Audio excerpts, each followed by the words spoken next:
SuperTalk Mississippi media production. State Treasurer David McRae is returning record amounts of money to Mississippians, whether it's through the College and Career Savings Program or the hundreds of millions in unclaimed money awaiting your claim. Treasurer David McRae says get your applications and claims in today. Treasury.ms.gov. Oh, yeah. Good morning, Mississippi. Everything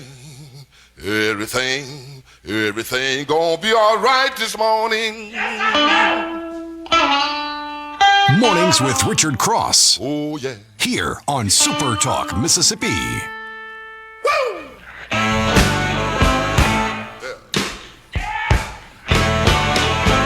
Now, when I was a young boy, at the age of 5, my mother said I was gonna be the greatest man alive. Good morning to you. How you doing on a beautiful Friday morning? Super Talk Mississippi. It's mornings. Dave Hughes here, and the news cycle never stops. We've been complaining about that for a while. I don't know why, because we have zero shortage of things to talk about. I remember the days when you woke up, you came to the studio, and you sweated out trying to find the last couple of things you hadn't already found to do a show. And now it's like, yeah, I'll never get all this in. Oh, yeah. Completely different. Of course. I mean, you have basketball gambling. And we're going to get into that. Yeah. That's one of those that just came out of left field. More to come, apparently.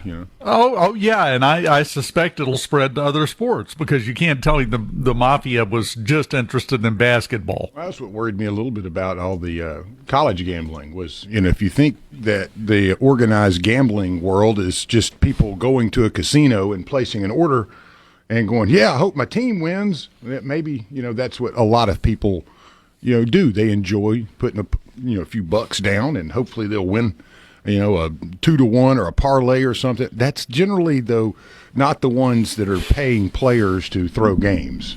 It's not John over here that just went down to the Golden Moon and placed a bet on his favorite team. There's an organization there that obviously can penetrate even the NBA, coaches, players, things of that nature. It's been going on for a long time. Well, and this, it's not even supposition. They flat out announced it yesterday. Yeah. This was the Italian mafia. The Gambino family was one of the 4 that were involved. This wasn't like some rookies sitting in a back room somewhere. This was a high-tech operation. That's what you're inviting when gambling is part of the culture. It's not saying you shouldn't do it. It's just you have to be aware of the pitfalls. And when you're dealing with 18, 19, 20-year-olds, you're not dealing with grown people that have been out earning a living and things of that nature. That money's going to be very lucrative, and those opportunities are going to be there for them to do the same thing. Yeah. And then if you keep expanding sports gambling down lower, we've got Borkey is going to join us later in the show. And I know this is one of his pet peeves when they started putting out betting lines on high school sports. He's like, okay, that's enough. That's too much. Once it gets to girls volleyball, you know that it's gotten there. You've arrived. There is an update from a court ruling yesterday regarding what constitutes girls volleyball and girls versus boys anything. Still dealing with that, huh? Oh, it's a good one. Yeah. It's even better because once again have you seen the cartoon where the guy's riding on the bicycle and then he sticks a stick through the spokes of the front wheel, and then the next panel is him laying on the ground holding his knee, blaming anything other than the fact that he stuck the stick through the spokes of his own bicycle wheel? That's what's happened in this subject now, thanks to a federal court for the left. It's beautiful. It really is. We'll talk about that. Lance, how you doing this morning? I'm sorry, we just wandered right off into the big stuff here. It's Friday. You never know how it's going to go, right? You just show up and have a lot prepared. Once you've put 4 days in a row, as you have, the fifth one, it's always like, either you get there on time perfectly and the world is easy, or you get behind a Ridgeland PD for 8 miles and you've got to go 40 miles an hour the whole way. So, it's just, Are you telling me you didn't blow past the PD? No, we were basically high-fiving the whole way, Yeah, I mean, But you know it's like, what? hey, how's your coffee over there, sir? Yeah, as bicycles pass you and people are jogging. But, and this is the important part, you got to remember this, focus on this. You made it all the way to work in plenty of time with no ticket. Ticket. It was a good start to the day. Man, this happens so regular. I know if I leave at a certain time that I'm likely going to bump into this individual. I need to get to know him just so he, because I see him all the time, but it happens so regular, especially on a Friday. It's like he leaves 2 minutes later than he normally does, and then so do I, and it just happens to be, it's like a boat race with trolling motors, Well, the other problem is the time that we have to leave to come to work on days when I'm on mornings or every day for you. It's basically us and law enforcement out. I run into Gluckstadt PD, Ridgeland PD, Capitol PD, all in my drive too. But the one that's the jurisdiction I have to worry about, obviously, is coming through Ridgeland, and then they've abbreviated one of the roads that I normally use to get here. They've closed it for 6 months or 3 months, to do some pipe work and stuff. So I've had to find a new little route around, and I haven't quite, allotted exactly the perfect time for the route, especially when you add in the PD. So, it's Friday, though. We're here, ready to roll. And like you said, there's never a shortage of good stuff, bad stuff, and lukewarm stuff to talk about.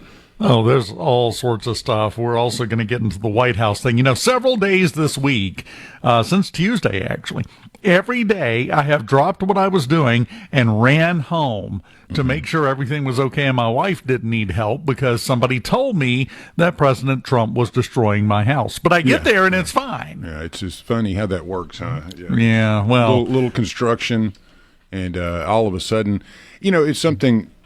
It seems so obvious. I don't know if you see it this way, but I mean, if you are a conservative, whatever you believe is good, the left now says it's bad. I mean, that's just the way it is. I mean, building a ballroom. I mean, how many presidents have renovated the White House? I remember one that left it trashed, had to return things that they had stolen, and yet this president here is trying to upgrade something and make it useful, not coming out of the people's pocket, and people have a problem with that. I mean, literally all the news agencies, the lefty ones, of course, I mean, they are absolutely, the lid is blown, man. They're so upset about the White House being renovated with a ballroom. I mean, it's comical. It really is. I've laughed so many times at the hair on fire takes from the media that it's just like, wow. I mean, is there brain damage going around? Like, is it contagious?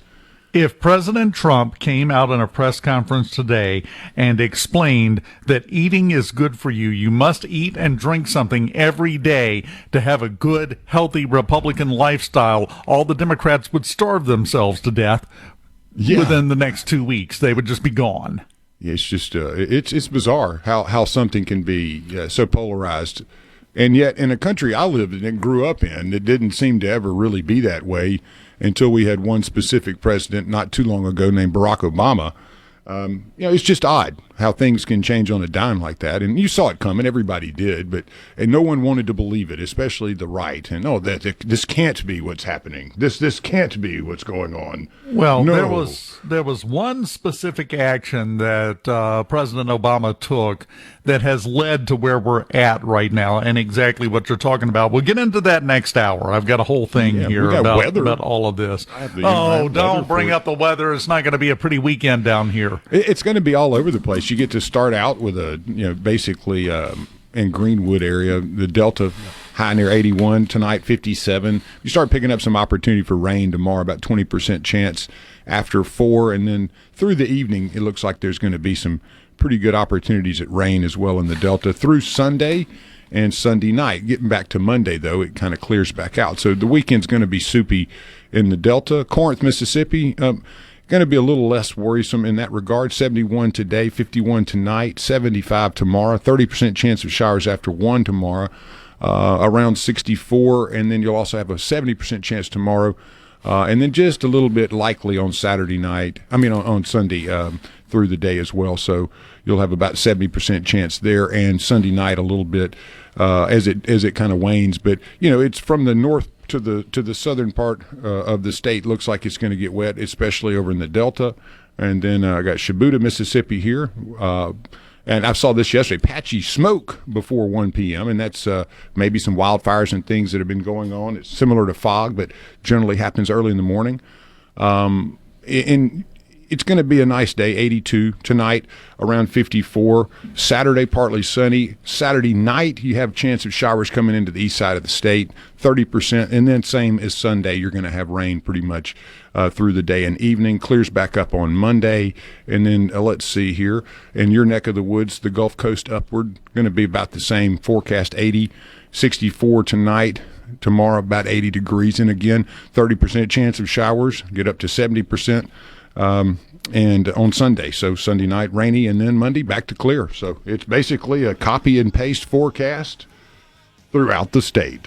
Just because I enjoy saying this, I do want to point out our extended forecast down here. Next Wednesday, we are forecast by the National Weather Service to have a high of 67. Oh, nice. That's getting high. There. Yeah, high. That's getting there. It's going to be 52 then, or something. Well, in the 67, 67 for a high, 44 for a low that night, and then 63 for a high on Thursday down here in southwest Mississippi. Get your long johns out. Get the trapdoors ready. You're going to need them. There you go. And, hey, you got some Halloweening coming, too. Well, yeah, if that's all you got for a costume, you work with what you're equipped with, right? We continue here on Mornings After This and our trapdoors. Keep it here.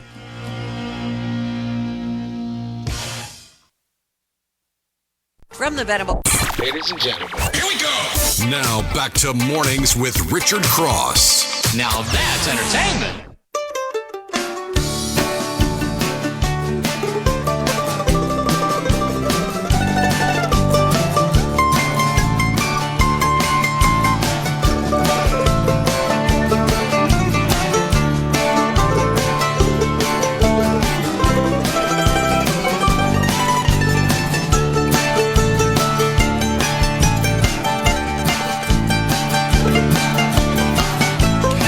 Sorry, I have once again managed to amuse myself. During the breaks, a lot of times I'm looking for new things that may have just broken, and I'm going over stuff I have prepared, and I have once again managed to amuse myself over something I'm going to be reporting on next hour. All right, man. It's always good to find those little gems, isn't it? Well, the Trump administration, there's not a high enough number. You could say 1 in a million, that's not enough. 1 in a billion, that's not enough. 1 in a Googleplex, now you're just making up words. It's just immeasurable, the joy I get from this administration. You'll find out what I'm talking about next hour, because the old way of saying it is they have no chill. They have no chill, huh? They have zero chill. And it is absolutely phenomenal after an era of having to watch everything you say, every pronoun you use, and now President Trump yesterday just comes out. They ask him why he's not getting a declaration of war from Congress to blow up those boats. He said, no, I think we're just going to kill people. They're going to be dead. Yeah. We're just going to kill people. I'm like, well, okay. Any other questions? We're done here, right? The whole declaration of war thing is interesting to me insofar as what you're dealing with. It's not really like a war, that's going on, but yet you are policing waters where people are, bringing in billions of dollars of drugs and fentanyl and things that are detrimental to the country, the people here, and obviously circumventing and doing whatever they do to get it here. And it's a big deal for the left to say, no, you can't do that. Like, what's going on in the world when that common sense approach of let's stop the problem before it gets here, the left, no, let's let it get here first. And then let's deal with it then, Oh, no, by the way, you got to declare war on a floating, a fiberglass submarine, that's. Here's the problem, though, and here is the error in analysis that a lot of people are making. You have to remember, we just had a 4-year clinic put on by the left proving beyond a shadow of a doubt that they want the problem. Yeah, that's what I'm saying. What kind of common sense approach like, hey, let's take care of the problem before it gets here, do these folks have? Oh, the opposite, exactly. Let's do the opposite. It's opposite day with everything. The louder they scream about a solution, the more they are banking on the problem. And the more effective that solution is going to be in doing away with the problem. I never thought I'd see the day where this country had lost its way so completely. Between the two sides, it's so far apart. I never really felt that we would get to this, where we're so divergent. And it really seems to stem from one group's hatred for one person. So much, and it's just so bizarre. And I guess you could look at the Soros funding and all of the movements that have been made to replace judges with uber liberal judges and all of these things all over the country. But obviously there's been the undercurrent, but I didn't think we'd ever get there. I just didn't. Well, I'm gonna be. I'm going to say something as kind of a tease to something I want to get into later. You got to realize that most of the problems we have right now, I believe, are manufactured. Yeah. And not even in the way you think. It's just in general manufactured. And we have to get away from that. But it is, I'm going to lay it out for you. It's Obama's fault. I agree. I'm going with you on that. I've got a very clear fact that I can give you. It's history. You can't argue with it. That shows everything that's going on now, the problems that we have in terms of the division in the country, goes back to one specific move during the Obama administration. During about halfway through the first term for Obama is when it happened, and we've been plummeting off the cliff ever since. So we'll get to that later. There's a few things here that happened on this day you may be interested in. I don't know. Well, definitely, because if I keep going down that road, I'm going to get to it early, and I'm trying to keep my blood pressure low. We're going to exhaust all of our goodies. I'm trying to pace myself and keep my blood pressure low as long as possible. It is Friday. You kind of wade into it. Yeah. In 1911, Orville Wright made the 9-minute 45 seconds in a glider at Kill Devil Hills, North Carolina. I probably would have found a different place to launch. But, hey, nonetheless, the world record stood for 10 years at 9 minutes and 45 seconds in a glider. In 26, Harry Houdini had his last performance at the Garrick Theater in Detroit, Michigan. He unknowingly was performing with a ruptured appendix. He fought through the show, but later landed in the hospital and died on October 31st. He kept twisting himself in really weird ways, so it's not surprising. It's such a crazy story, too, getting gut punched, not knowing he had the ruptured appendix. Think of medical technology today. You'd have been at the hospital in 2 seconds with pains and things. But back then, they're like, oh, swallow some charcoal. You ate a bad burger. Walk it off. Yeah, walk it off, Sonny. Put some dirt on it. In 1940, I found this one fascinating, too, because in the early 30s, you had a push for the 30-hour work week. But in 1940, the 40-hour work week went into effect under the Fair Labor Standards Act in 1938.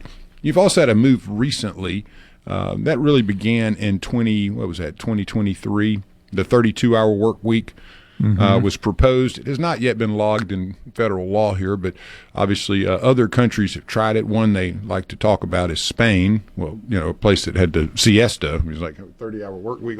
Is that in between naps and stuff?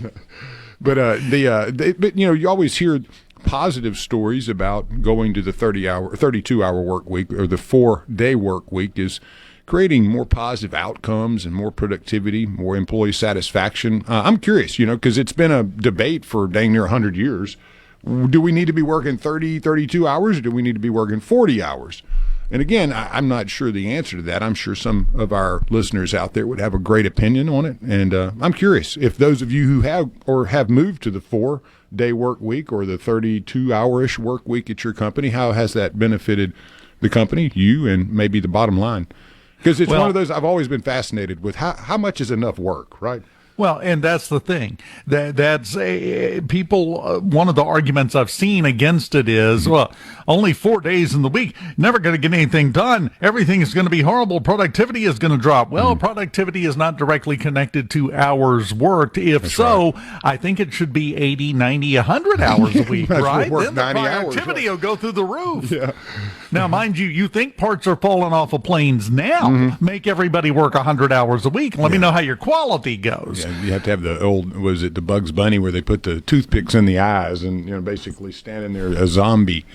But this is basically quality versus quantity. What gets you further? Working more hours or working better hours? Yeah, well, and also back in the when the 40-hour work week came in, you obviously had a much different technology, much different time in the world. You had coming off of World War I, you were basically propping up a lot of Europe, rebuilding, helping, paying, sending money. So you needed more money. You needed more productivity. The world was industrializing at a very rapid pace as well, militaristically. So then you fast forward to World War II. That's the 30s to the 40s, mid 40s. So you could see where that may have been one of those the weights to change, right? You go, okay, well, we need more production. Well, some other cool things did happen on this day. Don't want to exhaust us there, but United Nations officially come into existence on 1945 on this day. President Harry Truman formally ended the state of war with Germany in 51. And in 69, this one was pretty interesting. Richard Burton bought $1 million ring for his wife, Elizabeth Taylor. The 69.42 carat diamond, which he bought at Cartier in New York, was the world's most expensive diamond at the time. The couple divorced in 74, 5 years later, only to remarry the following year. They divorced again the year after that. After the second divorce, Taylor sold the piece for an estimated $5 million in 1978. Translates to $20 million in today's dollars. And this is what she did with the money. She used it to build a hospital in Botswana. That's the proceeds. That's actually kind of nice. Yeah, that's pretty cool, isn't it? And then finally on this day in 92, and we have a World Series that is kicking off tonight with the Blue Jays in it. But this one in 92 was the first non-U.S. team to win a World Series. And so we'll talk a little bit more about sports when we get into that. But big-time ball game starting tonight. Blue Jays one game better than the Dodgers. That kicks off, first pitch will be this evening. And that is in Toronto, so at the Rogers Center. $588 ought to get you in the door, and that's a 7 p.m. first pitch.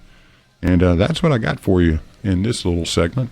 If I have $500, I'm buying extra Little Debbie's. I'm not fooling around anymore. I don't think I'm going to Toronto to watch a ball game either. No, not Bet a chance. on Little Debbie. Little Debbie's. Get yourself some lovely carbonated beverage and a recliner, and you're good to go. I agree with that, especially on a Friday. Man, we'll continue on mornings in just a moment. Presented by Community Bank, rooted in our community, member FDIC.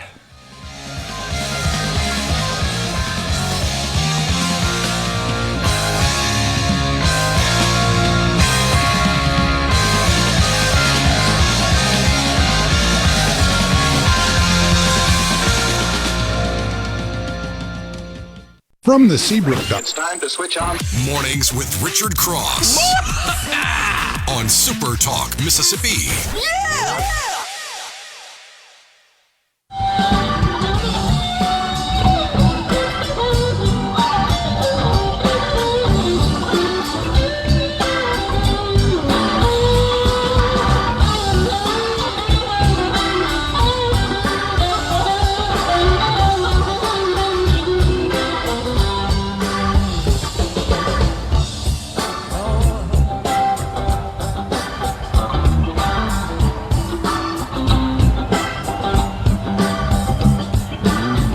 Welcome back.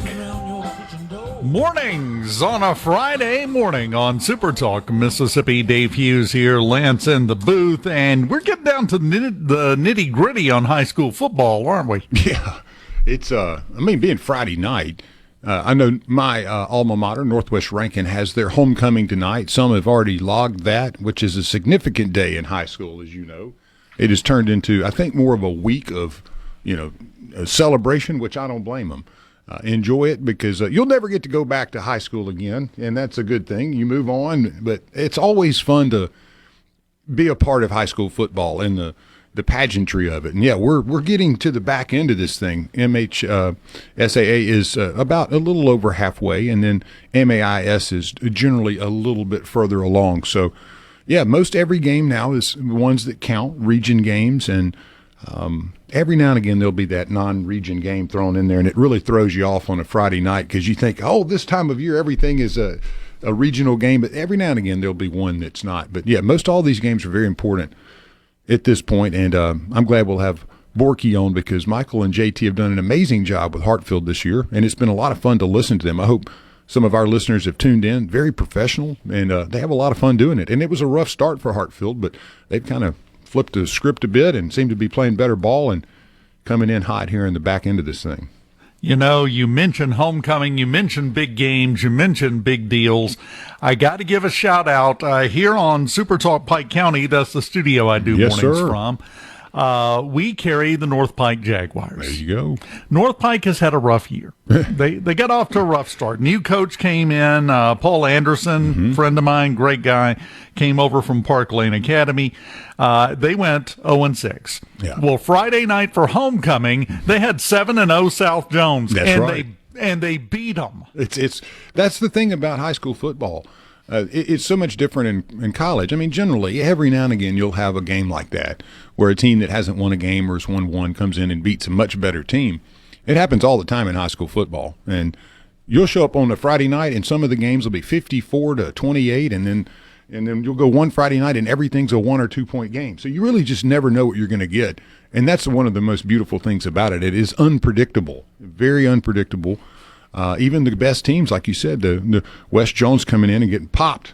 Or was it South? It was South. Yeah, it was South Jones. It was South that came in and got popped. Yeah, and they were undefeated. And South Jones was 7-0. North Pike was 0-6, and the Jaguars got the homecoming win, and it wasn't even close. It was like by a touchdown or two. And McComb's having a good season as well. Oh, and yeah. Some good Wesson, and there's some great programs out there, and it's fun to watch because you have some that have great seasons, and then next year maybe you don't hear much from them, but and then there's a new big dog. Brandon's one of those that's had a little bit of a rough season. Coach, losing the coach in at this point, and then having an interim, and there's always some kind of drama out there, as we've seen. You hated to see the violence on those, associated with homecomings of certain schools, but we just got to get beyond that stuff. This is a time for people to come together, solve the differences on the field, and then once you hear that last whistle blow and everybody starts leaving, go home. Yeah, that would be great. Yeah, if we could get back to that, it would be fantastic. Let's do a little tailgating if you want. Do that before the game, man. I mean, nothing good happens with people getting together in those settings, in heated and all that. Just go home. That's the best solution for it. Have the build up before the game, and then once it's over, head to the house, man. That's part of the problem, though. On that horrific weekend that we had, some of the gunplay happened while the game was in progress. Yeah, I mean, it's no before or after even involved at this point. It's just it's society in general. I went out and did some research yesterday. I spent a couple hours digging through crime statistics, the top 10 crime cities in this country, racial demographics, and all kinds of stuff. And it's, I would welcome people to go dig around a bit. These are, readily available, data that's out there by the FBI. And it's pretty telling as to, in major cities. These are ones with over 200,000 population, but no matter where they are, there's a common thread, and that's it seems to be a lot of black on black crime, and even in areas like Kansas City that have a much more dominant white population. I think around 25% of the population of Kansas City was African American, but yet it was the bulk of most of the violent crimes. And again, it's not picking on African Americans, but it's saying, hey, there's something's got to change there, because this violence, gun violence and indiscriminate shooting and killing is something that shows that the value of life just isn't there. And and that's to me where, again, I just my heart goes out to these areas. I know you're dealing with certain problems and things, but the solution is not just say gangs. Yeah, the solution is not gangs. The solution isn't picking them up and letting them out. I mean, obviously that is not going to solve the problem. So yeah, no one wants to incarcerate people. No one wants to have to pay for all that. No one wants to deal with this because you're not building better people when they come out generally. There isn't a whole lot of rehabilitation happening out there. We know this. So, I understand I don't want to put them in a prison thing. But if they're violent already and they've created violent problems and have violent crimes, why are we putting them back on the street hoping that things are just going to get better? Because they don't. I would like to apologize to the entire state of Mississippi. I tried to make a cute point to lead into bragging on my local team, and I wound up getting Lance going again. Oh, yeah, my bad. I didn't mean to really go off on that. It was just one of those things with high school football, that's one of those protected. Yeah, no, it's like perfectly fine. That's a protected area to me. That's sacred.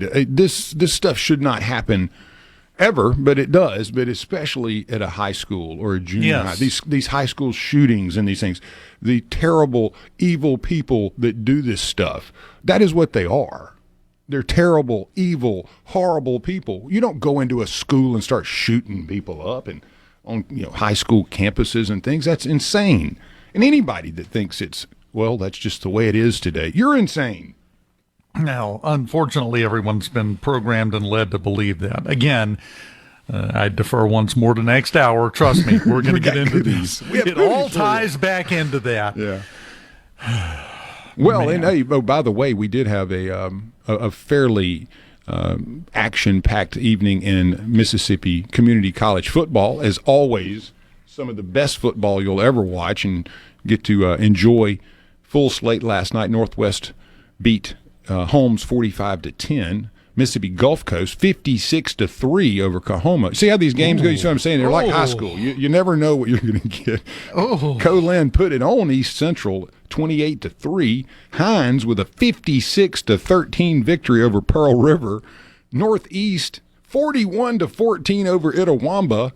And the closest game of the evening, East Mississippi 28-13 over Mississippi Delta. So every game was at least 2 scores difference or more. And then you have a big one on Saturday between Jones and Southwest Mississippi Community College, and that's at 5 o'clock Saturday the 25th. So Southwest homecoming, by the way. Okay, there you go. Because I'm broadcasting from the campus of Southwest Mississippi Community College, and my old college buddy, the president down here, Dr. Steve Bishop, I saw a video of him yesterday riding at the front of the homecoming choo-choo that was going around campus this week. It's been a wild week around here, and it's been fantastic. Well, and one thing about that neck of the woods you're in, as well as Southern Miss, is really shown.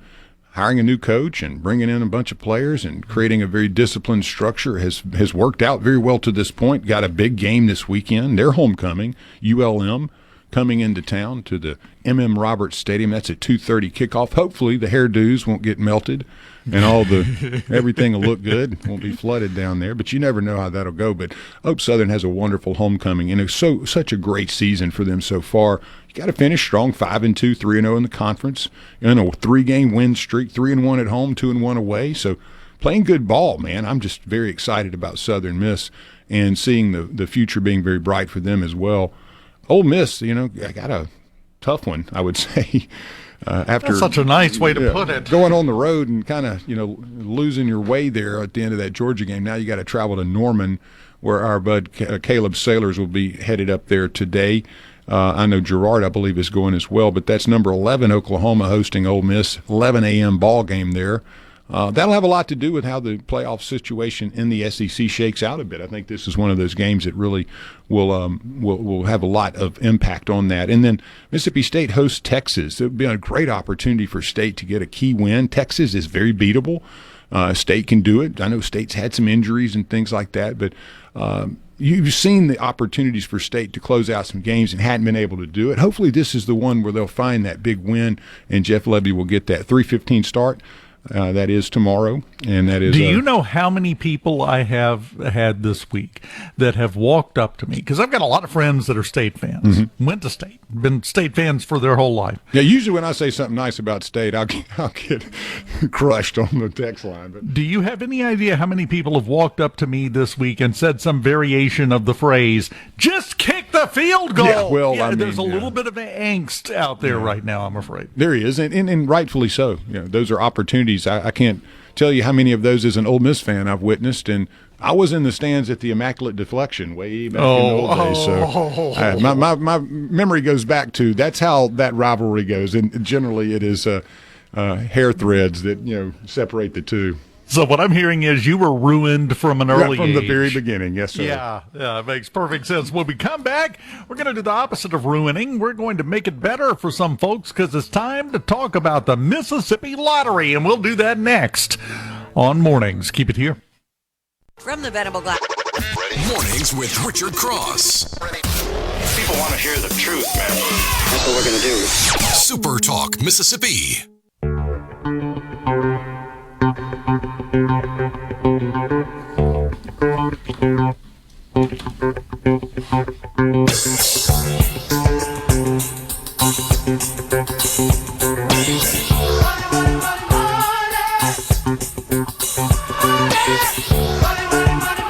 Oh, yeah. Should be music to your ears. It's time to talk about the Mississippi Lottery on this Friday morning. No winners in the Big Four, the big drawing games, Lotto America, Powerball, Mega Millions, and Match 5. Well, I should say no jackpot winners. We'll get to that in a second. There were some winners. Lotto America, jackpot for tomorrow's drawing estimated $5.38 million. Cash value estimated on that, $2.55 million. Powerball, it's back up to $344 million, continuing to grow for an estimated jackpot. The estimated cash value, $163.7 million. Mega Millions, we're getting into serious money now. The estimated jackpot for tonight's drawing, $680 million. The estimated cash value, $318.2. And Mississippi Match 5, which I really think we should petition the Lottery Commission to rename the Lance Tolbert game. $58,000 is the jackpot for tonight's drawing on that. Haven't had a winner in a couple of times here, so that one is continuing to build back up once again. Don't forget, by the way, Mega Millions tickets, $5. And you get an automatic multiplier on that, so it's got a little more value to it. But winners, we had a Mega Millions winner Wednesday. Canton woman won $1,000 on a ticket. We've talked about this many times. We always focus on the big jackpots. $1,000 is not a sneeze. That's pretty good. You can buy several cans of Vienna sausage with $1,000 in your pocket. So it'd take me a while to save $1,000. Yeah. Yeah, no joke. Well, it's because you're buying too many Vienna sausages. We all know what you're doing, Lance. Cash 4 had several winners, a couple of winners. One in Louisville, one in Prentice. Each won $1,350 on Cash 4. A Jackson man won $2,700, and a Natchez woman won $5,400 on 4. Count them, 4 Cash 4 tickets over in Natchez. Cash Pop had some winners, 3 different winners from Brandon, Byram, and Hazelhurst. Each won $1,000. Silver Creek Man won $2,500 on a ticket they bought at Ramey's in Monticello. Match 5, yeah, your game. Hattiesburg Man won $800. I will also take $800, by the way. It doesn't have to be 4-figure. I've said it a million times. I'll take a 20. I'm not picky. Speaking of which, the $20 200X Cash Blitz scratch-off ticket, once again coming in, 2 people, one in Ackerman, one in Natchez, each won $1,000 on those scratch-off tickets. There's a lot of money to be won, but more importantly, there's a lot of money being won in the Mississippi Lottery, and that's the key, because we could talk about the potential all we want. I just ran down a list of your fellow Mississippians that are richer this morning because they played the Mississippi Lottery. That's not supposition. That's not stating the odds. No, these folks getting money, stuffing it in their pocket, and heading straight to the Vienna sausage store. Get a cast iron skillet, too. They're much better when you warm them. Yeah, that's true. You can fry them up a little bit. There are recipes that use Vienna sausages. Boy, I can't believe I'm going to admit this, but here we go. I'm a SpaghettiOs with meatballs man myself. Oh, don't ever talk bad about SpaghettiOs in the little convenience can. Yes. Pop the top, ready to go. Yeah. It's good stuff. Heck yeah, I've lived off of those. That and the ravioli, that's a good one too. The Chef Boyardee mini ravioli. Yeah. Mm-hmm. Now don't ask me why. I have always had a problem with the SpaghettiOs with the little tiny wiener chunks in them. Yeah, I don't want that. Yeah. Not a fan of that. The meatballs. I don't even I like the plain ones, but come on, you give me a choice, I'm getting the SpaghettiOs with the meatballs. I love the meatballs. How did we get here from talking about winning money? Buying a weenie, that's how you get there, and then you get into some SpaghettiOs. Mississippi Lottery, your chance to win is sitting there waiting on you to pull up. That's all you got to do. And a whole bunch of people have won a whole bunch of money this week in Mississippi because they did pull up. That again, that's not hypothetical. That's fact. So remember that. And if you feel so led, take your chances because you might be surprised at the result. The experiment at my house, by the way, is still ongoing.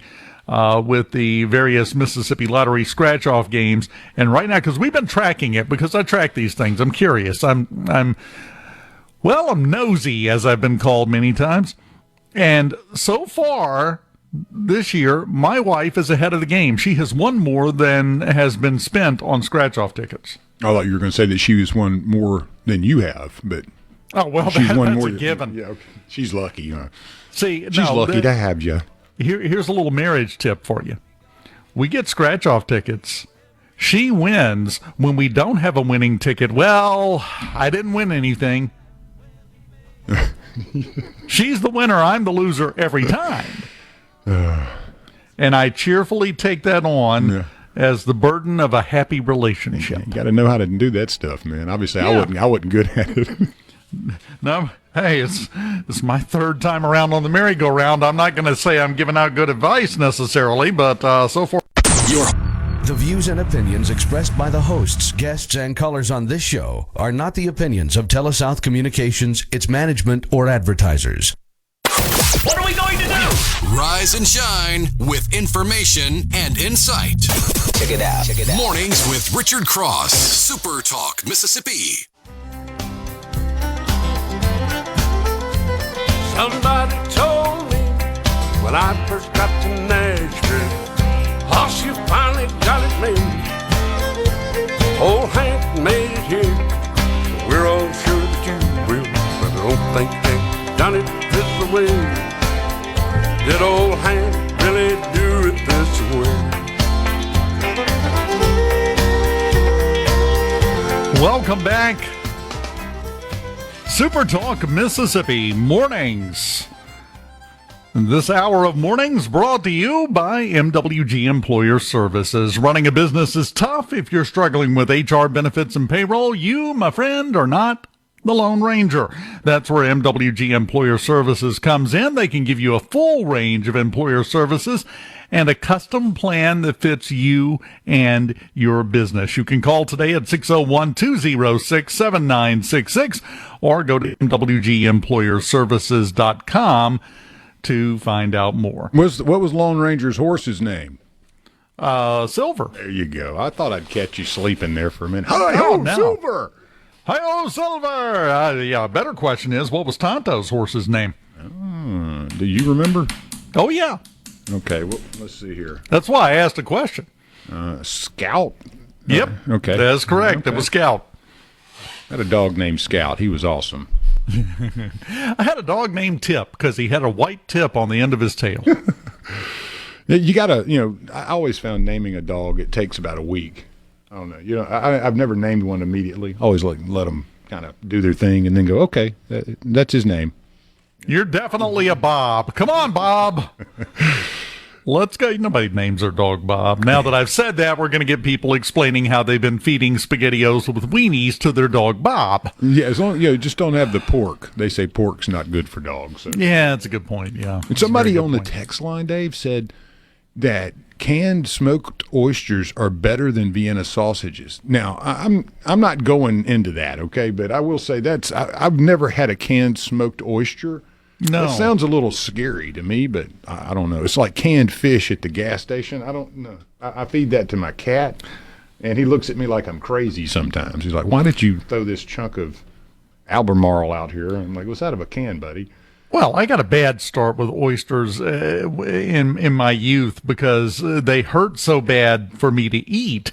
And later I found out you're supposed to shell them. But, we live and we learn. That's all you can do. The jawbreaker oyster, huh? You set up the cheap joke. I'm going to take it every single time.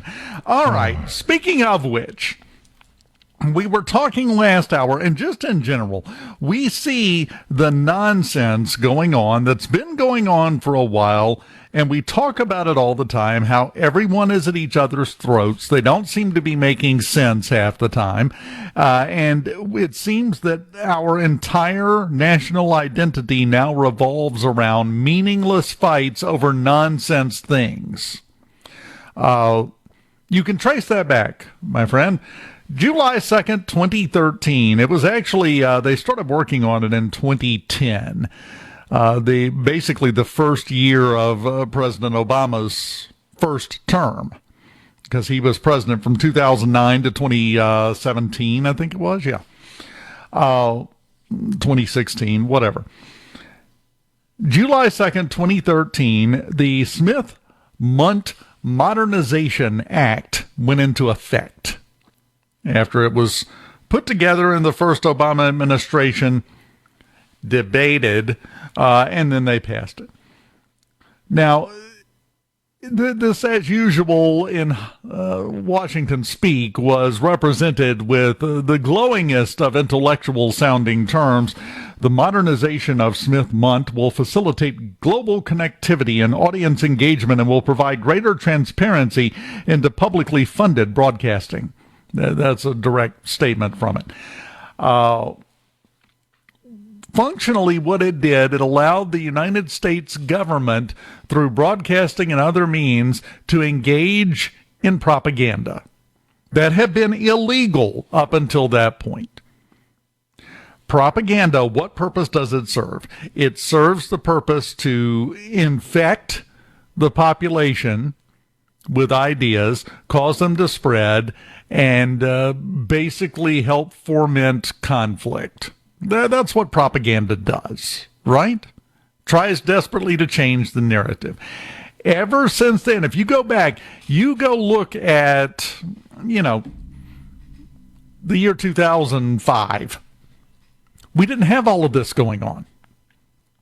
We didn't have this non-stop back and forth sniping and snarling and fighting and biting and all of these horrible problems that we deal with in terms of relating to one another. And then the government, thanks to President Obama, got into the propaganda business. Passed a law. Smith-Mundt. If you want my opinion, that has done more damage to society and culture in America than anything that has happened in the last 50 years. Hands down. I don't think it's even close with second place. Because that didn't change the narrative. It changed the mechanisms that were used to change the narrative and made it easy for people in Washington to start trying to manipulate, program people. And this is across the board, but it's Obama's fault. He has to own this one. They didn't start talking about it until he was elected. They passed it in his first term, and it went into effect. It is 100% on his plate. And I ask you, that was 12 years ago. I want you to think back 15 years. Did we have this?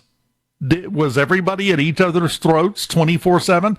No, because propaganda is extremely effective. Propaganda is the rules of persuasion weaponized. That's all they are. You do know the same guy that invented public relations as a job, a career, whatever, got his start as a propagandist. He created some of the same principles for use in propaganda and then turned it around to a more benign usage in day-to-day life. We have weaponized the principles of persuasion to the point to where no one can get along with anyone. And it's not productive, it's not healthy, and it's not led us to a good place. Now, how do you fight that? When you have propaganda, when you have things just continuously streaming towards you, how do you fight that?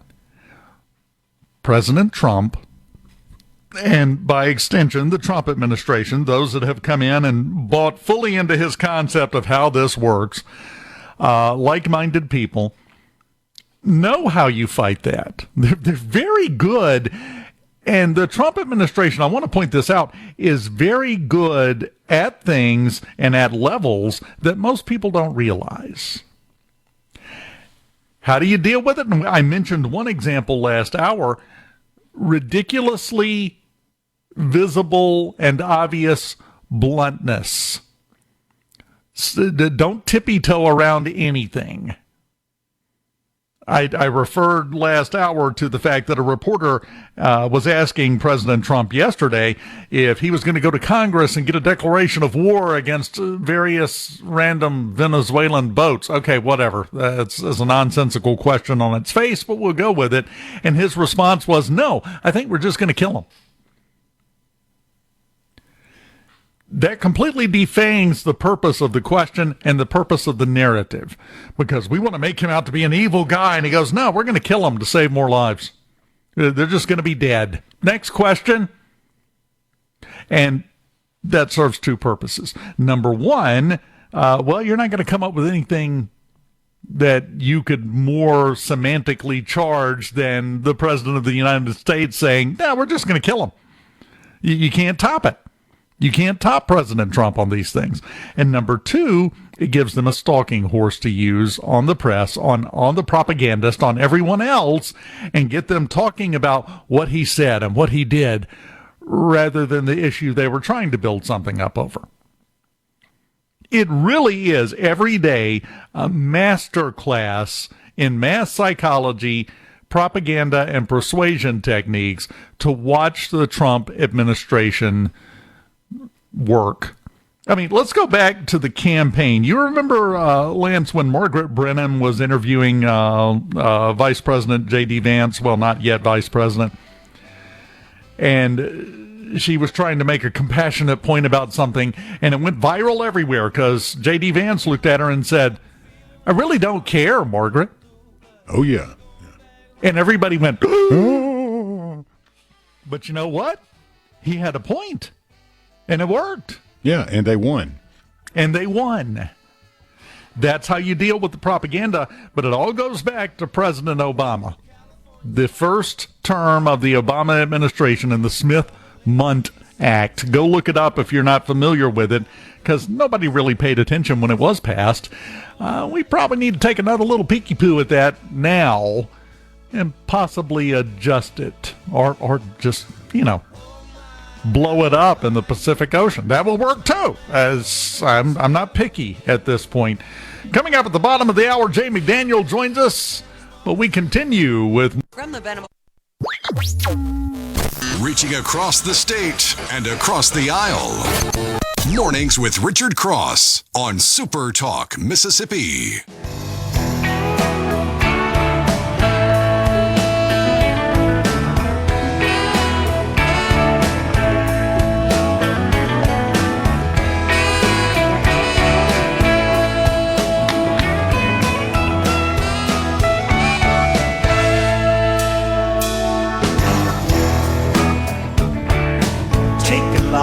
Of your favorite things, 'cause you're gonna need 'em. Welcome back. Mornings on SuperTalk, Mississippi. Mornings presented, of course, by Community Bank. A community bank, we're more than just a place to manage your money. We're your neighbors, your partners, and your trusted financial advisors. For decades, they've been rooted in the community, helping families, small businesses, and individuals achieve their dreams. Whether it's opening your first savings account, that's a big day, planning for a brighter future, growing your business, they're with you every single step of the way. Dedicated to their customers, committed to your success, and always there when you need them. Community Bank, rooted in our community, member FDIC.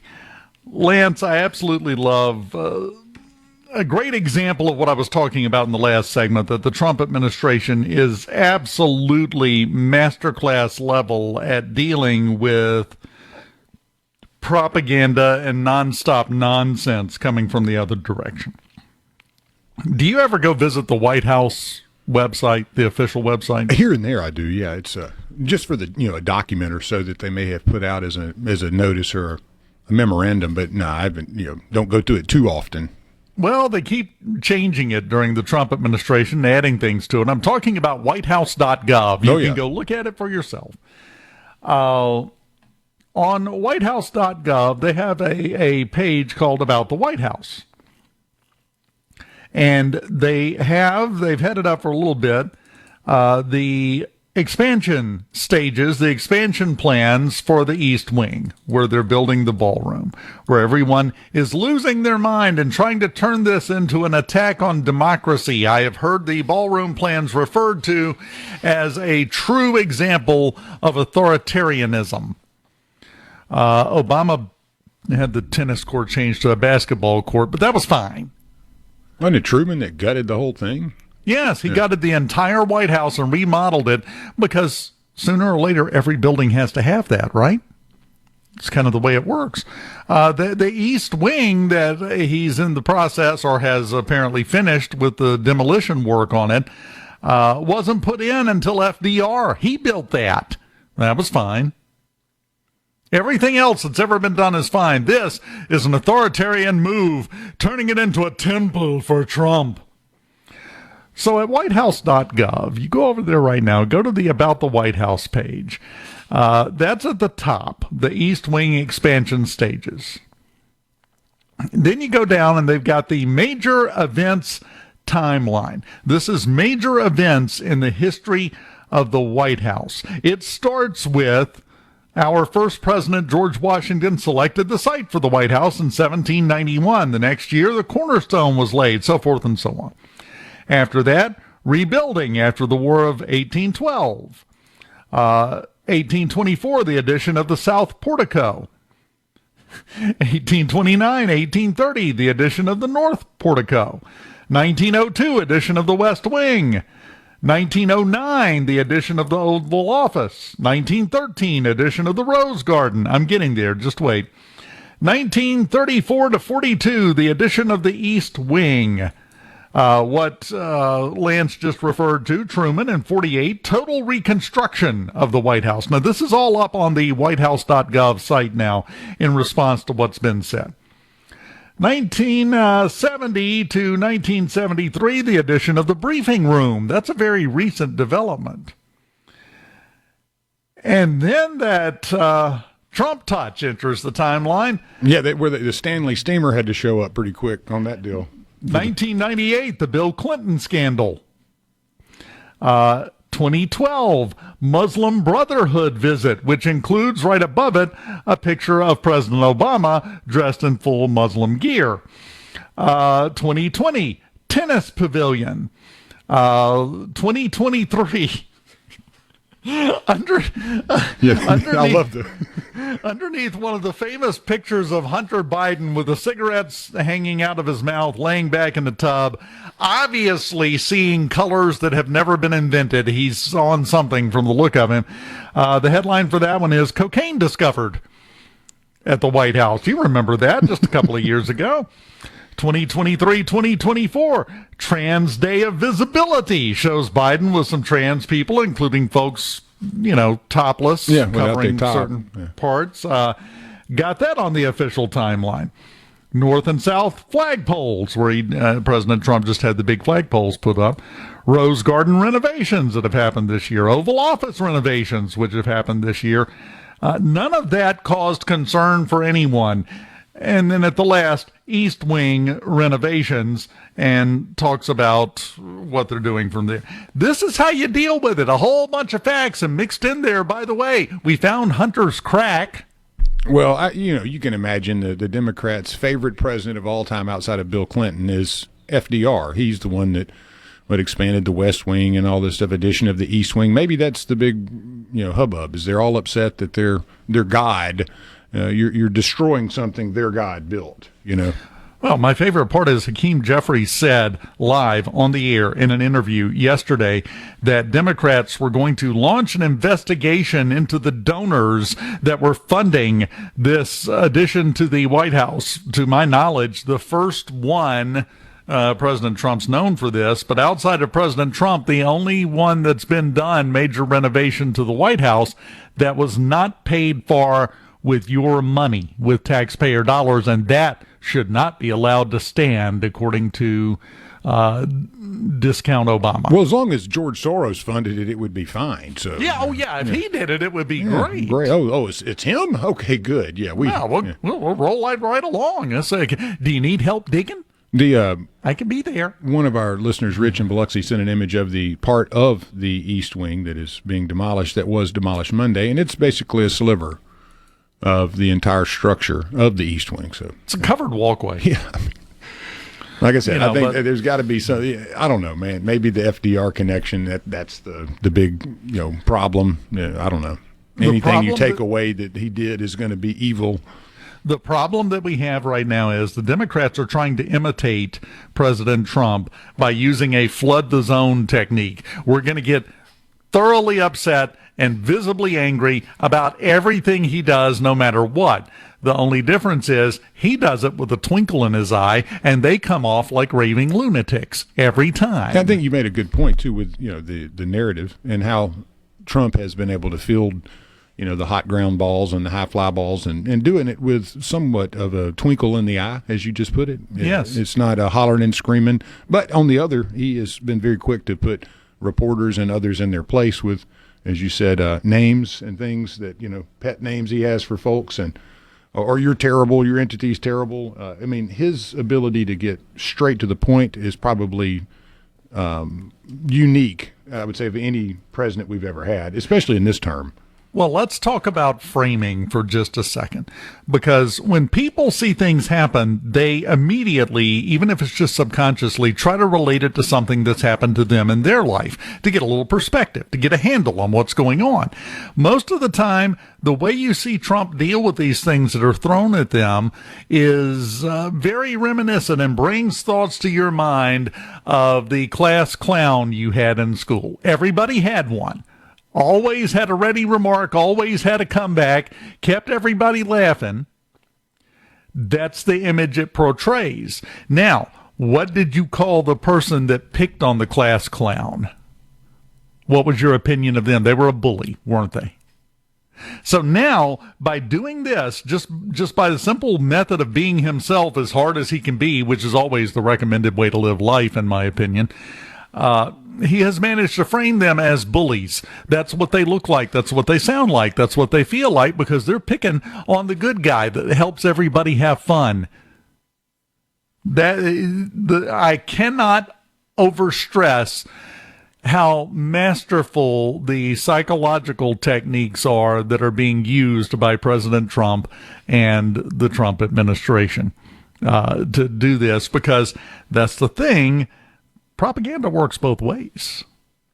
If you want to use these techniques, fine. I would suggest you pick somebody that's not better than you at it to use them against, because that's what's happening right now. And as a result, they keep losing their minds more and more and more. And eventually, we wind up with a crash out. It's the way it always works. It's the way it always ends. And this one is going to be spectacular. I mean, we're kind of in the throes of it now. You've seen the approval ratings of the Democrats, right? Oh, yeah. They're not exactly rocketing through the stratosphere. They are cratering. That's because they're now perceived as the bullies. Not that they're doing anything that much different than what they've always done. They're just doing it to the wrong person now, who has managed to frame himself as the good guy with a twinkle in his eye. Nice guy. He'll give you a good ribbon. That President Trump, he'll give you a good poking or two. And then everybody will laugh and we move on. Except for that one group of malcontents, and that immediately puts them in a box in most people's minds. There will be textbooks written about. From the Seabrook. One of Mornings with Richard Cross is brought to you by Covington County Hospital in Collins, where your health matters. And now, Mornings with Richard Cross. What's up? Let's get the show going. Super Talk, Mississippi.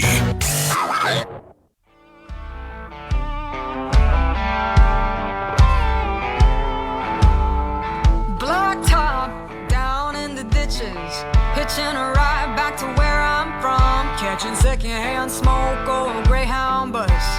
Pretty or not, baby, here I come. I had Welcome back to Mornings on Super Talk Mississippi, presented by Community Bank, rooted in our community. CommunityBank.net is where you can go to find out more. Right now, we've got with us the executive director of the Mississippi Gaming Commission, Jay McDaniel. Always happy to have you here, sir. And I'm going to do you a favor, let you know right now, let you off the hook. We're not going to ask for any basketball picks. It's probably not the week for that, is it? No, I wouldn't be able to help you if I could. But good morning, Dave. But the thing is, that does lead right into one of the topics we need to talk about, and that's online gambling in Mississippi, specifically illegal online gambling, which is a problem not just here but everywhere. But of course, we're focused on Mississippi. So let's talk about that. How big of a problem is that in the state? It's a big problem. It is, as you mentioned. Illegal gambling has always been something, and like you said, it's a nationwide problem. But when we legalized, casino brick and mortar gaming, it helped combat that, as people had somewhere to go and do it legally. And most people would prefer to do it legally. But with the advent of mobile phones and apps and the access now to for people to create gambling websites and not register them and not get licensed, and many of these are offshore. We combat it every day. And when you stop one, two more pop up in its place. And unfortunately, the illegal gambling is where a lot of the criminal element hides, because it's not visible. And this big NBA scandal, while it's it's tragic and a big black eye for the NBA, I believe it was caught because they were using, for whatever reason, some legal, some of the wagers happened here. They happened all over the nation. And I think it was the efforts of those casinos and regulators and monitoring companies that kind of identified, hey, there's something going on here. But at the end of the day, we do not want that criminal element in our state, and we're doing our best to get it out. But it's very difficult, very difficult. Well, and that's the problem, because to me it feels like this is the kind of amorphous problem that it's like grabbing Jell-O. You just can't seem to get a grip on it, I wouldn't think. How do you even go about that? Yeah, it's very difficult, Dave. It's taking the efforts, and fortunately, we're starting to see more and more effort from the federal government, our other state partners. I mean, other states like Nevada, Louisiana that have gaming. It's going to take us all working together. But it's very similar to the drug problem. I mean, you fight it, and it's not going to go away. You do your best to stem it and put a spotlight on it for the consumer too, because one of the problems with illegal gambling is they put it out there like it's legal. I mean, these websites, these apps, they claim to be legal, so sometimes the consumer doesn't know the law and goes on, oh, well, the state must have legalized it, and so they're committing a fraud on the public too. But to go back to the root of your question, it's just going to take federal, state partners, high sentences, big shedding a light on it, and just really getting after the operators behind the scenes. And what's so difficult is so many of those operators operate offshore and in foreign markets. And so it makes it really difficult for us to reach into those areas and get it. Well, and here's the question I don't want to ask, but I feel I have to. Is there any way to win this fight? It's a tough answer. I think there is. But again, it's going to take the administration, the Department of Justice. I don't know if you recall, online poker got really big in the early 2000s, and you started seeing illegal online poker just flourish. It was everywhere. And the Department of Justice finally came down, and it's called Black Friday. I believe it was 2011. They went after the 3 big online poker sites, shut them down. And it didn't eliminate it, but you don't see the illegal online as much now, in states that have it, or it's legal, you can still play it. But that took the Department of Justice going in, several U.S. attorneys' offices, and saying, we're cracking down on this. I think you're going to have to see the same thing here. And while the DOJ is involved in this case, this NBA case, I think they need an effort to go after the behind the scenes operators where a lot of these illegal wagers are placed. And I think it's going to take that to win the fight. But it's the battle right now is just state by state kind of effort right now is what we're dealing with. Well, it sounds to me like everyone is kind of fighting a holding action against this, trying to hold as much ground as they can and keep it beaten back. But it's kind of like what you were talking about with online poker in 2011. It's going to take some big attacks to get this under control and beat it down. What do you think the likelihood is of that happening in the near future? I think the scandals like this one with the NBA, while we hate to see it, you're glad it was caught, and you hope that something like that spurs action. I will say you've got all these attorneys generals across the country that they know it's a problem, and a lot of them are talking. We have talks with our attorney general and those in other states, and there's this effort I think going on where maybe a concerted, maybe have a coalition start going after it, and I'm hopeful that that's going to happen in the near future, along again with federal partners. We can identify these companies all day, but the problem, Dave, again, the cell phone has allowed such easy access into people's homes, and you stop one, and it's so easy for a developer to create an app, and a lot of them, they just flat out commit a fraud. They tell people, hey, this is a gambling site, put your crypto into your account and you can bet. And there's some sites out there where you put your crypto in and they just shut it down. They just take it. So, you got everything from just those masking as gaming companies to those that are trying to be legitimate, even though they know they're not. So it's just a lot of targets out there. It's a target heavy arena right now. Well, it is a target-rich environment, and unfortunately, I think the reason why is everyone seems to be stuck in the mindset of believing everything they read and everything they see, which is kind of what you're talking about. They put together these websites or these apps, and if it looks legit enough, well, they don't even question anything. They just go about their business. Would it be an effective way to make the licensing program, make the verification process for gambling apps and sites more visible to people? Do you think that would help? Absolutely. I think one of the big things here, and we're trying to work on this now, is partnering, getting Google and getting Apple and getting those that, they're using these, ways to get out there, the hosting of these sites, cut it off there, the choke point. Somehow, they're getting this out into the market. And if we can't stop them, that's where I think we target, Dave. I mean, there was one this past summer that was advertising on Facebook as, hey, Hollywood Casino has legalized gaming. Click on this and you can play. And they were using our legal casino, Hollywood, to make it look like that's what it was, but it wasn't. It was just the face of it. When you clicked on it, you went to their illegal site. And we're working a case on that company right now. Without going into too much detail, we're hoping to get RICO charges, fraud charges against it. We've identified the company, but again, it's overseas. But yeah, you're right. It's just it's getting consumers knowledgeable about, hey, if you're playing on a phone in Mississippi, you're doing it illegally. You may not know that, but you need to know that. And then if you know that and you're still doing it, just be aware the day's going to come where we're going to probably shut that company down and your money's going to be stuck there. So it's about consumer education. Again, just to work with a prosecution, heavy prosecution team to do our best. But at the end of the day, what we want, we have a licensed, regulated market of good casino operators here in Mississippi. That's where we want people to go. But unfortunately, some people choose to do the convenient thing and play on their phone. Well, and I see an easy solution to a large part of this problem that could never get implemented, and it's this. Before your app appears on the App Store, on Google Android, on Apple, on any of them, it has to be certified, and that certification has to be officially checked before the app is allowed to go live. And then all of a sudden, all of these nonsense apps never make it out there to be downloaded. But good luck getting Google and Apple to agree to that, right?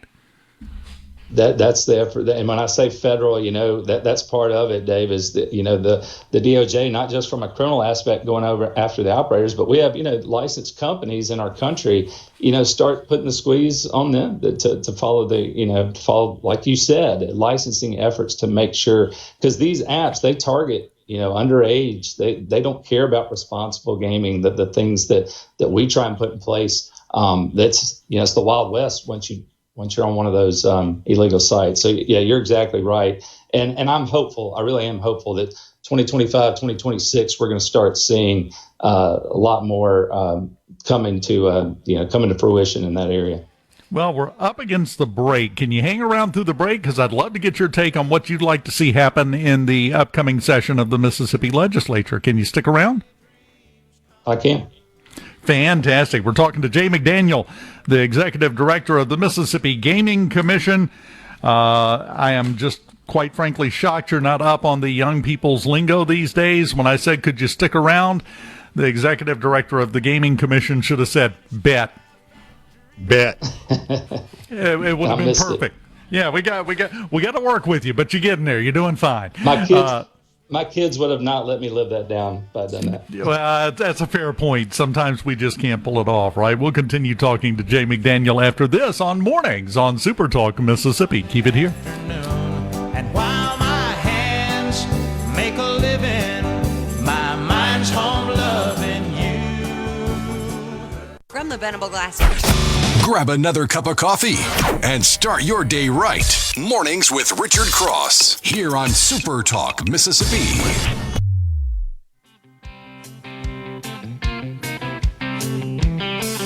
I'm a hard-working man. I wear a steel hard hat.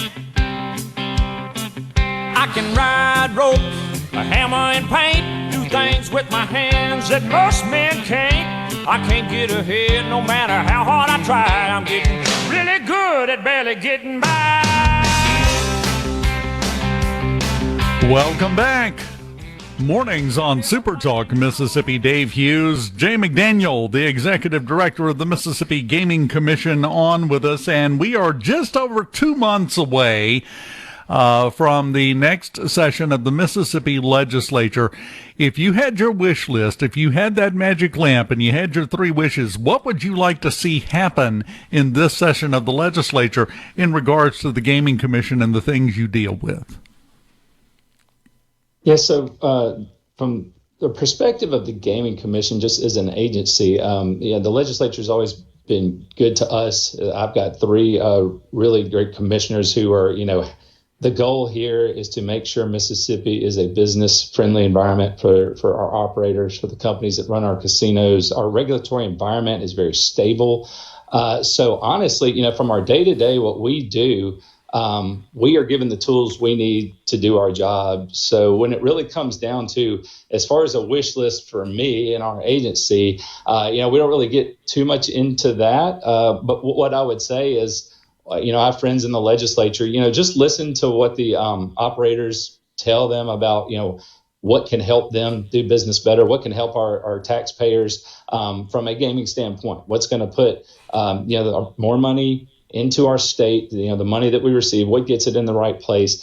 But those are big policy decisions really that are up to the legislature to make. I mean, it's been no secret, mobile sports betting has been the big topic the last few years. It's passed in the House, has not passed in the Senate.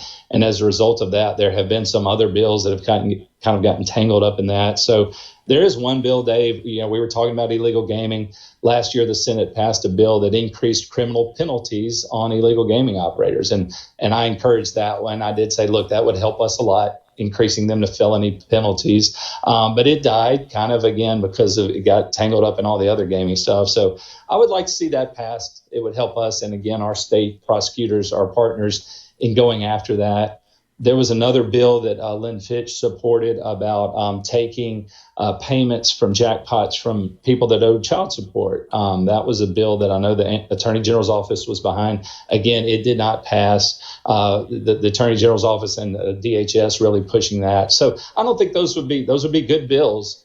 So those 2, I don't really have a problem with. I think that would be helpful to our state. But at the end of the day, the big policy decisions on gaming, there are a few out there I think the legislature just needs to consider, and then they make that decision on what's best for our state.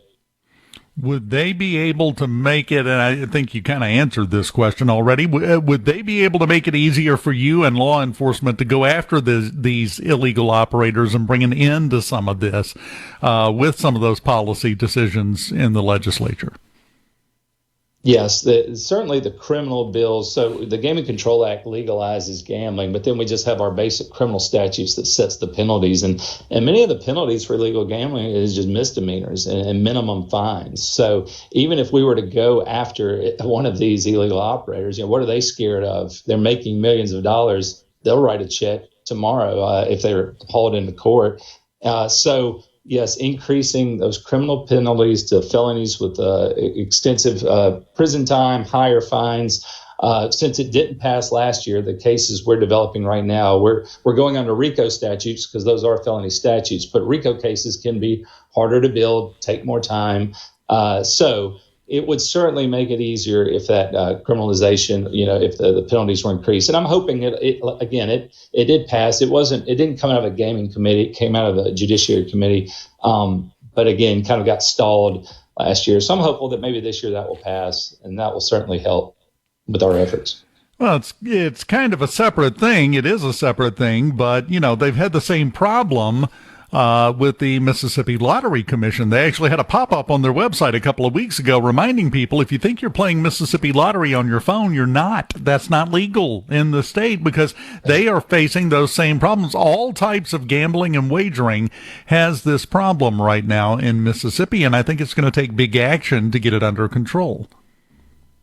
Yeah, you're right. This doesn't just affect our, we have our legalized, our 26 casinos, but you have the lottery that's affected. Every dollar someone puts in an illegal is one the state's, not benefiting from.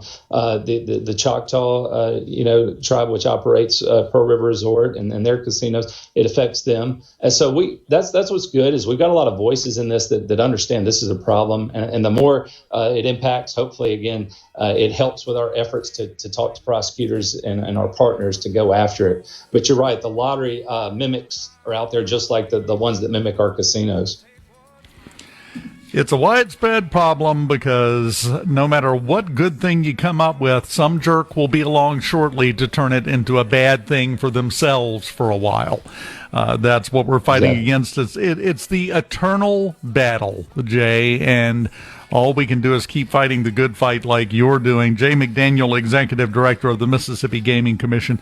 I appreciate you taking your time to be with us today and go through some of this. Keep up the good fight, and if you need me to come kick anybody in the shins when you catch them doing it, I'll be glad to do it. I will volunteer, free of charge. I'll kick shins for you. Thanks, Dave. I appreciate that. You have a good weekend. Unfortunately, I'll probably have to stand in a line to get my shot, but that's the way it works. We've got news from Fox News. A deep dive into the news and debates driving the day, all on your ride to work. Mornings with Richard Cross, SuperTalk, Mississippi.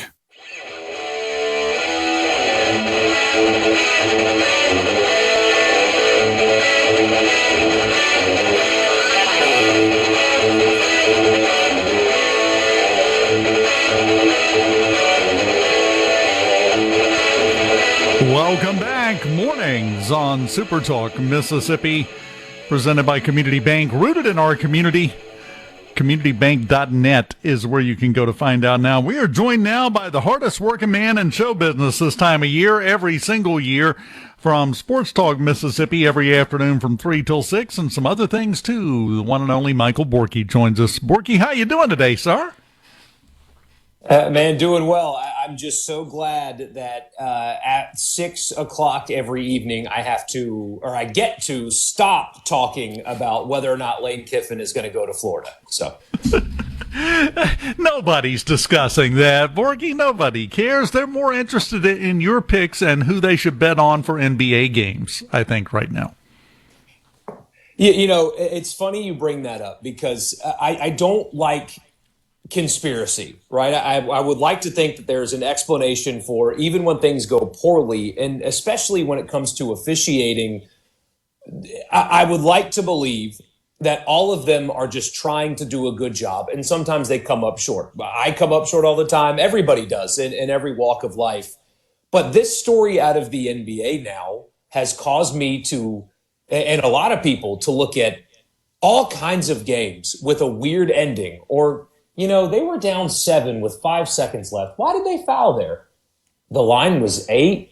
Interesting. And so on and so forth, because you have players and now a coach involved in this deal. Now you've got other players that were injured and insider information getting passed around. I mean, you have to question everything that's happened, because now you know that players and a coach at a minimum have been involved in something like this. And everybody that's questioned things, you're right to wonder, hey, the Saints-Rams game, NFC Championship, that no call, what was up with that?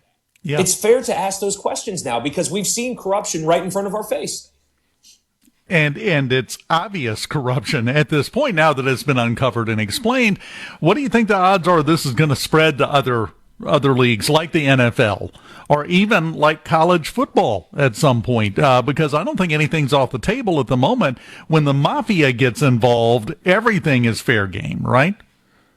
Absolutely. And that's what's so funny about this. When you say the mafia gets involved, people have seen movies and TV shows. That is literally what is going on here. They arrested mafia members as part of this. College baseball, not part of this scheme, but college baseball has already had a scandal where a head coach knew that he was going to scratch a starting pitcher, and he called a guy that was at a sports book inside of the Cincinnati Reds ballpark, ironically enough.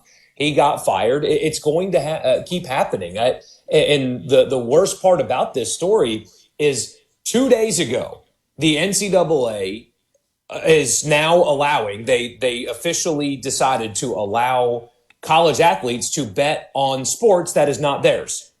The next day, you have an NBA coach and player arrested as part of fixing stats and possibly fixing games for the sake of gambling. And what I said on SportsTalk at the time, when they were considering this a few months ago, was the slippery slope argument is one that I don't particularly like. You do the right thing because it's the right thing. But doing this for college athletes is like putting a bottle of vodka at the bedside table of an alcoholic. You are one swipe away from getting to college football. But even if they avoid college football, you know this, Ole Miss last year sent 8 players to the NFL. They're still friends with guys on the team. They still know their buddies. There is the connection there. So this idea that you're going to let college athletes bet on the NFL, but hey, don't worry, nothing can happen. There's no nefarious actions that are possible is completely foolish. And it's rich in irony that the NCAA, the day after they allow this, a player and a coach gets arrested by the FBI. I'm fine with sports gambling. I think it's totally fine as long as it's regulated and you use the appropriate channels. But what's happening with allowing the access that it has, especially when you're allowing players to do it, is going to create more issues like this one. I think you're right. Now, moving forward, let me get your opinion on this. Because it's a whole new day. Everybody is looking at the NBA specifically right now in an entirely different way, under a microscope. Do they put the word out to their officials that, if anything, we're a little more straight down the line and by the book with our calls moving forward, and you better get it right? Do they overcompensate to try to deal with this, let's call it what it is, PR crisis that they're going to have as a result of this case? They have to, but what's really concerning, Brian Windhorst, who's covered the NBA for a long time, yesterday said that the NBA investigated Terry Rozier and pulled him off the court, but didn't do anything else about it. So if he's right, and he is, again, this is a guy that's covered the league for a long time. He said, and I'll send you the audio if you like, that the NBA pulled him off the court, but didn't do anything about it. So if they caught him involved in this and did nothing, it's more than a PR crisis. It is, a league integrity where you have to blow it all up and start over from the leadership perspective crisis. And the commissioner already has been somebody that I have thought has been handling things terribly, because not only do you have just the incredible decline in popularity. I mean, this audience here, a lot of them don't watch the NBA anymore, but I promise you, a lot of your audience did at one point.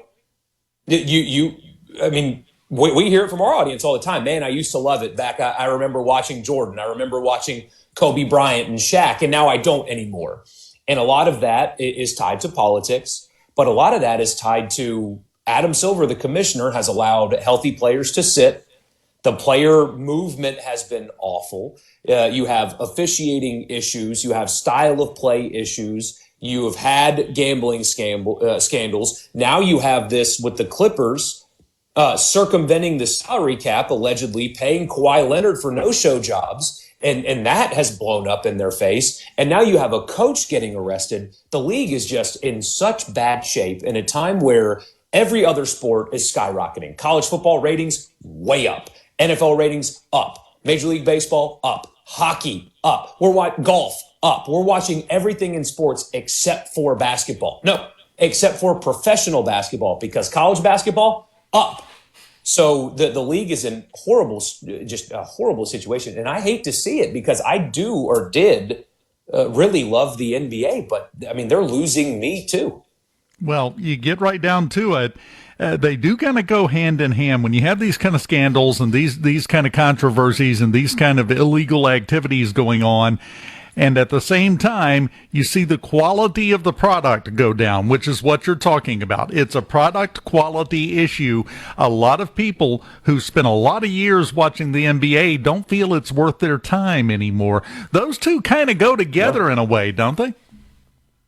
Absolutely, they do. And it's a shame. It really is, because it used to be an American institution. And even people in Mississippi, which this is a baseball and a football state, used to care. And now they don't care anymore. And it's not just a deep South problem. It's a nationwide problem.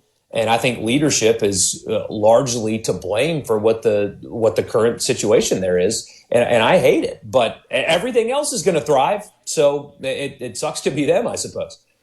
Well, everything else is going to thrive as long as we don't allow the same mindset and the same problems to start infecting other leagues and other sports, because that's always a danger. Yeah. Because whether they're up or down, whether things are going well or badly, the NBA is still around and they're still making a lot of money for the people up at the top. So, yeah, this might not have as much of an impact as you think when other leagues are looking at this. You would think it would be a 100% cautionary tale, but I have to wonder, some people are like, well, maybe we can take a step in that direction and see what happens. It'll be easier, because that always bites us in the behind, doesn't it? I sure hope not. Now, you have had this story out of the SEC where they have, now the story leaked out, but they tried to shadow remove an officiating crew who has just been awful for a long time. But they finally have pulled the plug on that particular officiating crew. And they tried to essentially hide that they did it, but the story got out. At least they're starting to take some action. I've been concerned about that from the SEC, especially in football, for a long time. So maybe taking some action is new. Not maybe, it is new for the SEC, but maybe they're actually starting to take this kind of stuff seriously. Well, you would hope so, because little problems turn into big problems, and before you know it, you got so many big problems, your knees buckle under you. And then you've got an entirely different road to hoe, and it's not an easy one. It's full of rocks and roots and weeds and everything else, and then you want to complain. You can't do that. I know you have absolutely nothing going on in your life right now, but can you stick around through the break? I can. Fantastic. Michael Borkey, you hear him every afternoon on Sports Talk. If you don't, what are you doing with your life? 3 o'clock till 6 o'clock every afternoon. You can get your daily dose. I tried to say dose and Borkey at the same time. Professional broadcasting, my friends, and we will continue it with Michael Borkey up next. Keep it here.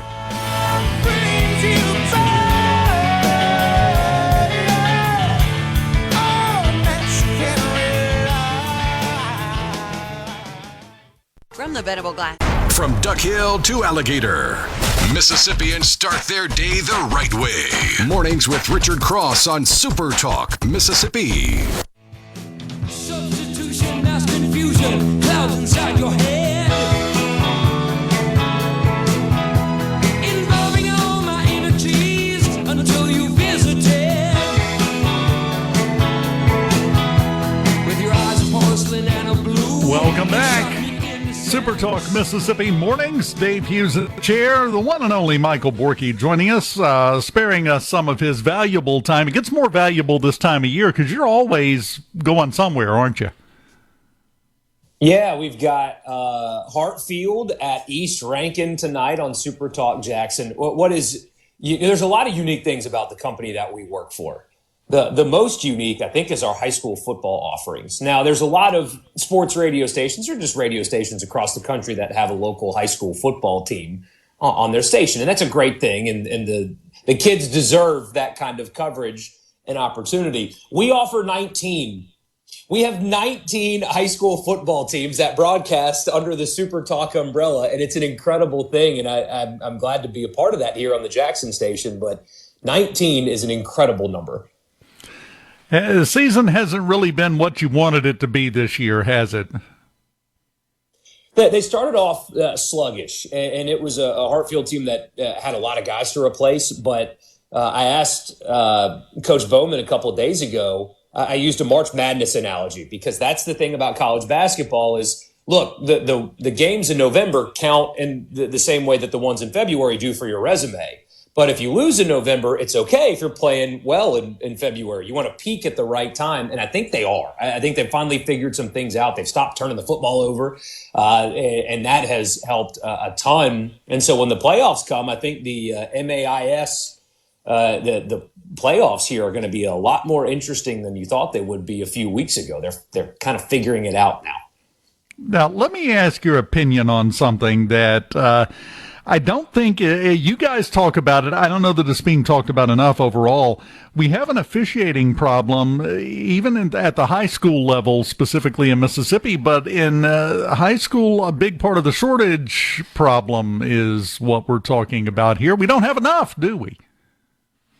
The shortage is the issue, and the guys that do high school football officiating are so important to, I mean, a lot of things, right? It's you can't have high school football games without officials, and we have so few of them, and it's unfortunate because one, it's a great opportunity if you're somebody that needs a side job, hand up. No, I'm kidding, but if that's a great opportunity, right? To also be involved in something important and make a little extra money on the side. I hope that they can figure it out because you're right. There is an officiating shortage, and that will ultimately bleed its way up as well. You have fewer high school officials, and where do you think junior college gets their officials from? And then where does the Sun Belt get their officials from? And then where does the SEC get it's instead of trickle down economics, it's trickle up. You've got to build experience somewhere, and eventually you're going to have a shortage of them at the higher levels. And we don't want to see that because especially in the SEC, it's already questionable enough. You don't want it to get worse. Do you think the shortage is a direct result of people being overcritical of officials who, at the end of the day, are human beings and they're not going to get it perfect 100% of the time, but we tend to come down on them like a ton of bricks if they make a call that doesn't go the way of our team? So obviously they're horrible people and they catch a lot of grief for that. Is that keeping some people away from it? At the college and professional level, I think officials need to be held to an incredibly high standard. They get paid a lot anyway, but also the games just matter so much. At the youth level, though, you're exactly right. And I don't know how you fix this problem, too, but everybody listening that has had a kid in youth sports has seen it with their own eyes, and they have heard it. The way that some parents treat officials and coaches and players in youth sports is an epidemic. And you can find countless videos online of umpires, referees being berated by these parents and language used that is just disgusting. And it's like, look, this guy's out here trying to make some extra money on a Saturday morning, and you're treating it like it's Game 7 of the World Series, and that is a big problem. I know somebody that used to do in college some umpiring. And he's like, man, I have never in my life been spoken to the way that moms would speak to me during these U10 Little League games. And yeah, guys are going to find other things to do to make their, $50 for a 2-hour game. They're going to find something else to do, because I don't need to be treated that way, but parents can't control themselves anymore. And maybe they never could, but they can't now. And it's a big problem. To put it in perspective, and for you may not know this, but for quite a few years, I went around and did play-by-play in color for high school football. This has been a while back. We had one game, we showed up, we got set up, we're doing the pregame, everybody's walking around, and right before game time, we noticed there's not a striped shirt out there. And we're like, what's going on? I'm not going to name the teams for obvious reasons that were involved here. The home team in that game had forgotten to schedule officials for the game. They literally admitted that. They just forgot to schedule officials, and that canceled the game, because if you don't have officials, you don't get to play the game. That's why it's so important to treat them properly. That was a great object lesson to me, because that was like an hour and a half long trip in the car for me. Then we get there and we get set up. We've done all the pre-work and the prep and the research, and we do the entire pregame, and then we pack up and go home because there were no officials there and no way to get them there at the last second. If you run out of officials, you run out of games. It's just that simple. Yeah. Absolutely. Yeah. And it's funny we're having this conversation, because it's true. I mean, you need them. They're important. And also, the SEC had to suspend some officials because of poor performance. It is such an interesting time in sports. You have corruption. You have players manipulating their stats to help their buddies get a few $100,000. You have an SEC officiating crew getting, pulled off of games because of poor performance. Our pets' heads are falling off. What is going on here? Up is down, wet is dry. We don't know what to do with anything at this point. But we'll make it through this probably and get through this to the other side. Where it'll be even worse, but at least we'll make it through this. And some days that's all you can ask for is a change of the scenery.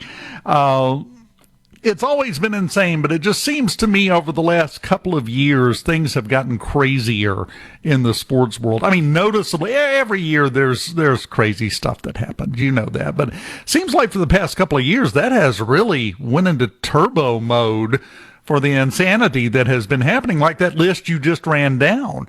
Is there anything anybody can do to fix it? I'm sure you've noticed it. To be honest with you, if you want to get really deep here in a minute and a half, I think it's a societal thing. We are so, because you're seeing the way athletes are treated by fans now, and the way they're talked to, and how social media has allowed this intimate access to these people, and the things that are said to them directly, the way crowds are acting, all that stuff. It is. I think it's a mark on what specifically social media has done to people. I'll give you an example. So Rory McIlroy. Now, he's not my favorite player. I don't particularly like the way that he's acted lately in particular, but Rory McIlroy was at a practice round at the Players, and he hit a tee shot into the water. And there is a guy in the crowd heckling him about the shot that he hit, yelling at him and stuff like that, which, in sports, whatever, players get heckled. That's not really a thing that happens in golf, but come to find out, he's a college golfer that is at a practice round of a PGA Tour event heckling Rory McIlroy. Of course, he's filming himself doing it. And it's like, young man, you are watching one of the greatest to ever do what you are trying to do with your life. And instead of watching his process, watching how he practices, watching how he plays and prepares, you are recording yourself for social media heckling him. It's like you've totally lost the plot. But I think that extends to college football players get their direct messages flooded with hate after bad performances. People, because of the internet, are so much more comfortable saying things that, as Mike Tyson said, would get you punched in the face if you said it to somebody in real life. But they're insulated because of social media. It's creating this culture that is it's sad to see because it's bleeding over into youth sports, and it's having athletes and real life human being people treated like garbage for just not playing the sport very good, and it's frustrating. You know, we could do an entire 2 more segments on this exact subject because you're off in my wheelhouse now, buddy. But I know you got stuff to do. You got to get ready. You got to prep for tonight and pray that they scheduled officials and that you get to play a game. Absolutely. Well, I appreciate the time, and we'll talk soon. I certainly hope so. It's been too long before today. Michael Borkey, you can catch him every afternoon on Sports Talk, the voice of Hartfield football. It's a busy guy, but for a good reason. Good people wind up busy. That's the way it works. We continue here on Mornings SuperTalk Mississippi right after this on a Friday morning. Something crazy, she said. Still wine, take that girl. Still wine, take that girl. From the Seabrook Mississippi, you're starting your day off right. Welcome to Mornings with Richard Cross here on SuperTalk Mississippi. What's a frequency can it is your Benson tree?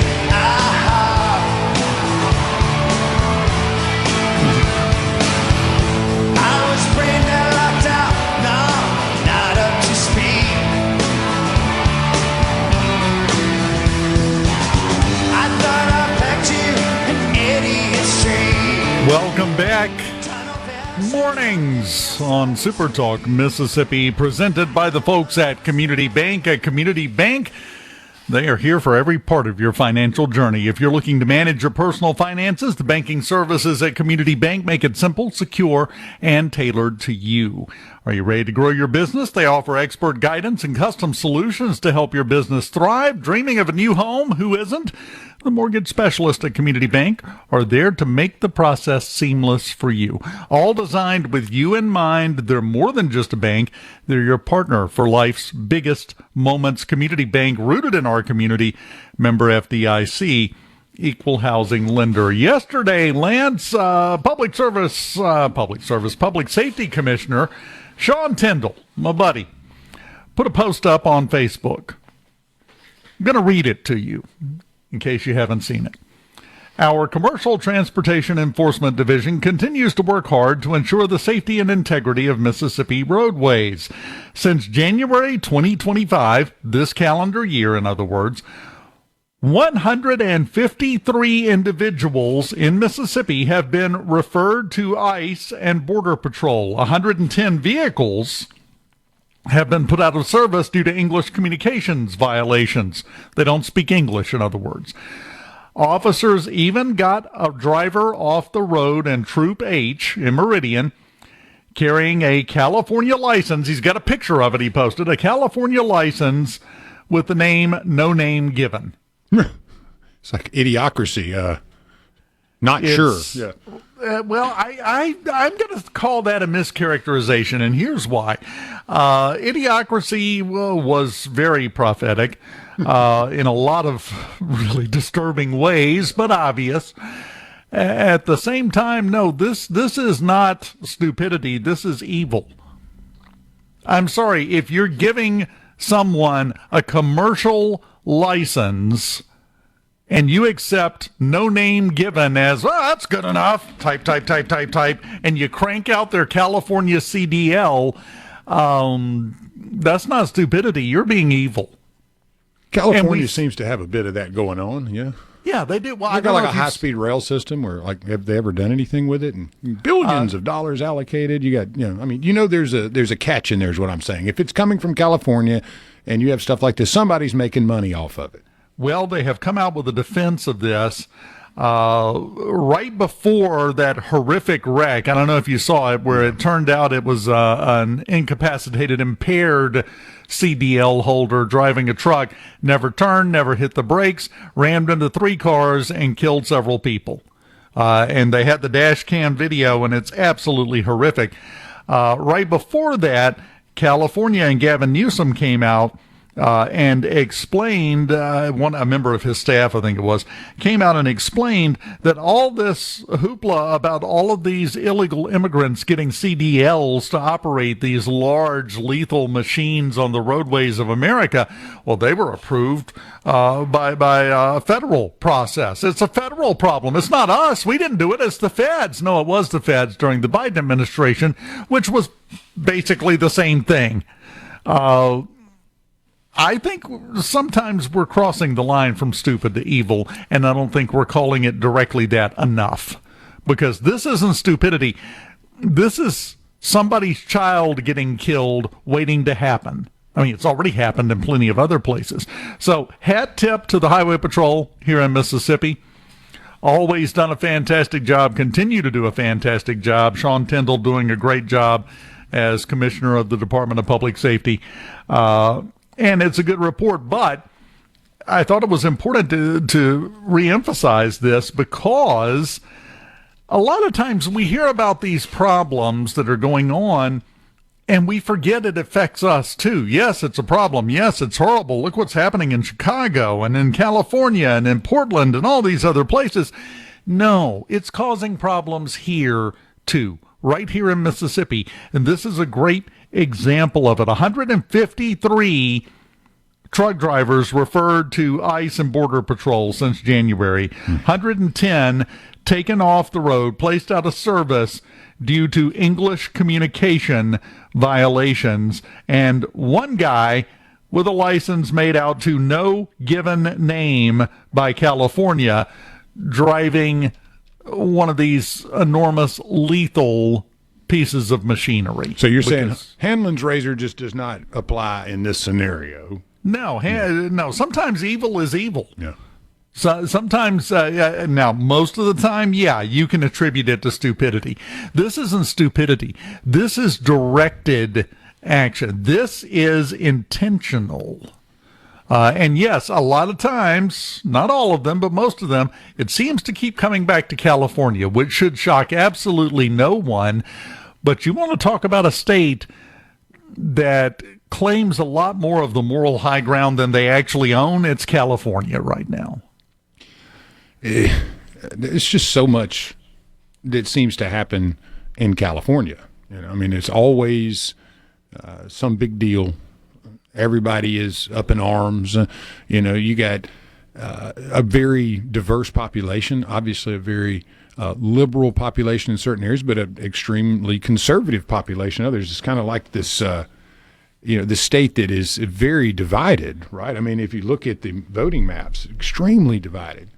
And it doesn't really surprise me that you get a lot of division coming out of, and kind of craziness that comes out of, the world such as that. But it just seems that so much money gets pushed to California because it's such a large economy that it's easy to take advantage of that, the pork projects, things of that nature. So I go back to the question is, what is the benefit to those that are hiring people such as these CDL drivers that have no ability to do the job, like speak English, know the road signs, have valid driver's licenses? What is the point? I mean, there can't be a situation where somebody looks at that with a clear mind and says, that's a good idea. No, but there's two possibilities there, in my mind. Either they've got a truck sitting idle that needs to be rolling, because that's business. That's how business gets done. Mm-hmm. And they don't have anybody else applying for it, so they just put them in. Or they do have other people applying for it, but they were able to pay this guy less because no name given doesn't have the same market demand as somebody else with, 5 years experience.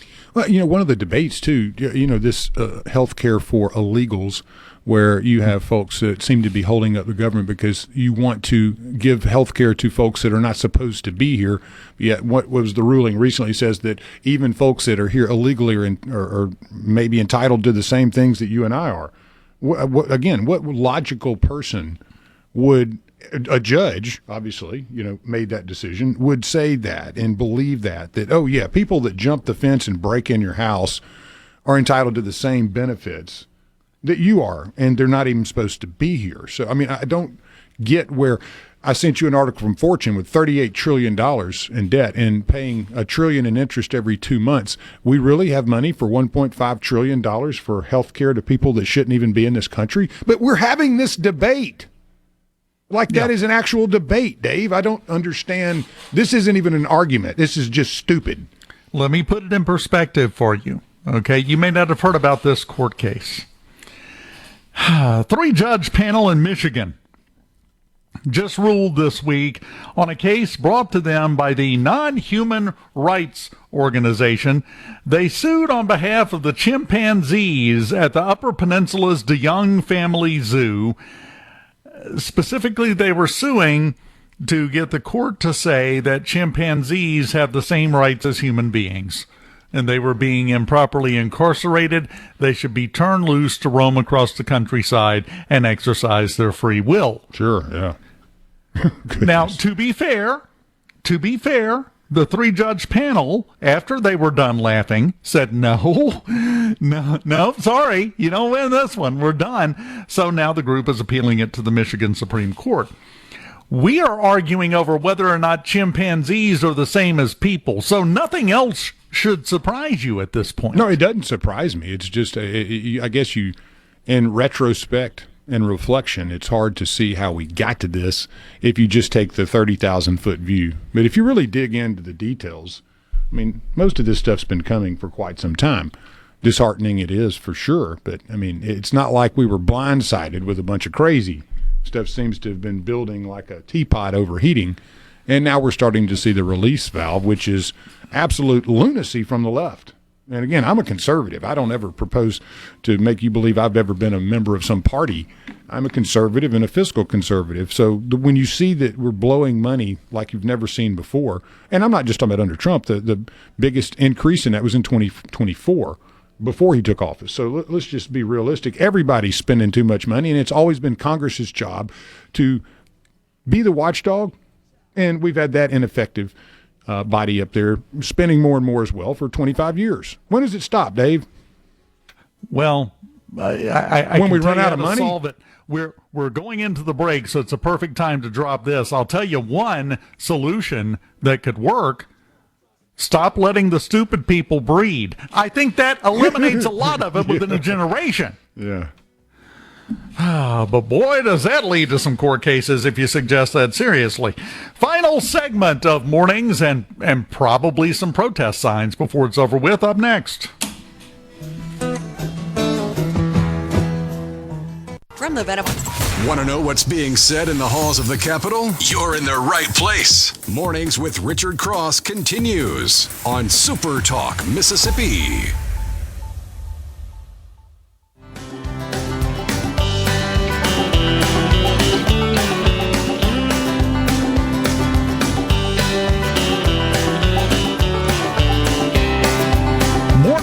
With Richard Cross. Even when Richard Cross is not present, he still looms in the background. It's brought to you by Community Bank, presented by Community Bank, rooted in our community. You can go to communitybank.net to find out more. Lance just sent me something during the break. They have officially this morning announced the COLA for Social Security, the cost of living adjustment for the upcoming year. Is getting boosted 2.8%. Yeah, versus 8.7% in 2023.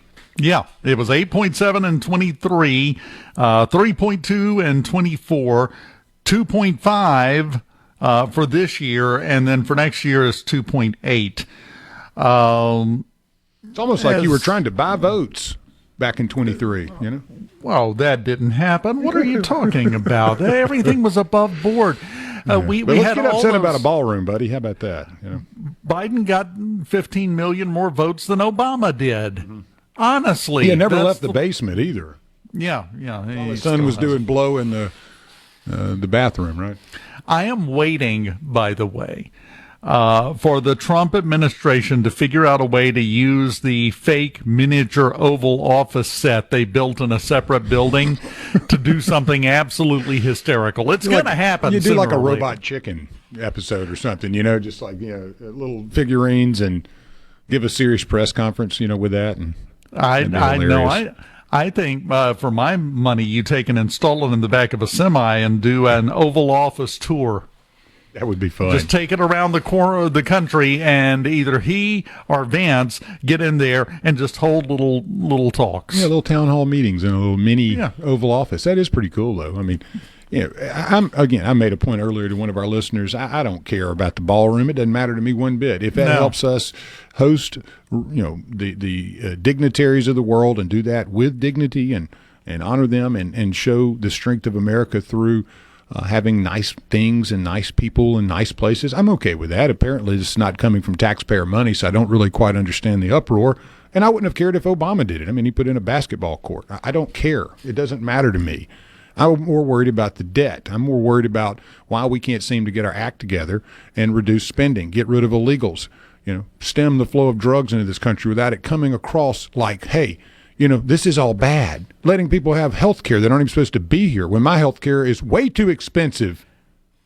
So, I went through all this before. It's a bunch of idiots running things if they think that Americans can continue with these problems and paying more and more money out of their pocket to Uncle Sam and all these other countries all over the world so that we can be whittled down to what? What is the next thing? Sand? Is that what we're going to become? Just grains of sand. I will leave you with this thought, this take, whatever you want to call it. People who are upset about the ballroom construction are mad because they have been told they're supposed to be angry, and they are going where they are being led. You know who regrets going where they're being led? The cattle at the slaughterhouse, because it does not end well for them. And it's going to be the same process for you if you continue to blindly follow the nonsense narratives that are put out in a desperate attempt to keep you as angry as you can possibly be over matters of zero substance. Yeah, it doesn't matter. I mean, a lot of that does not end well. It does not end in a good place. But we have so many people that are mad because they're supposed to be angry. Why are they supposed to be angry? Because somebody else told them they should be mad. It's kind of like who's on first, Yes, yes. Except crazy listening to it. Except it doesn't make nearly as much sense as you. No, that actually makes sense. Yeah. It just takes. You just got to sit there and go through it, but. The more you listen to some of this, what we've been hearing is it doesn't make any sense, and I just wonder if there's some mental illness that's lingering around. We can call it Trump derangement syndrome or what, but again, it's hard to fathom how people can be so mad because their person didn't win. You wondering if there's any madness or stupidity out there involved in all of this is kind of like pondering whether or not the surface of the sun is hot. I think we've got the glowing evidence in front of us that that's true. Didn't get to this. Got to get it in very quickly. A federal court has struck down the Biden-era rule redefining sex to include gender identity. And you know what they used to do it? They're restoring it to its original biological definition that was included in the Affordable Care Act. Oh, yeah. Obama's baby. Yes. So they're using the Obama bill, the signature Obama legislation, to shoot down the signature push of the Biden administration. Sometimes Jeff Goldblum was right, and life finds a way. Still think we need to turn some velociraptors loose in a couple of places, and that would improve everything. Well, that's just me. Buddy, enjoyed it as always have, always will. Hey, bud, it's always a good one when I get to hang out with you on a Friday. I hope you have a wonderful weekend, and you and the wife get to enjoy a little football and some, hopefully, decent weather. It looks like it'll be wet, but, I'm going to be inside. I'm not going to care. It's not matter, right? Yeah. I got a big weekend of nothing planned, so it's going to work out great. You have a wonderful weekend, and remember, keep your wieners out of your SpaghettiOs, and everything will be fine. It's a good rule for life. We'll do this again next week, my friend. I'll see you then. But I do my best work when the weather's hot. I'm pretty good at drinking beer. A SuperTalk Mississippi media production.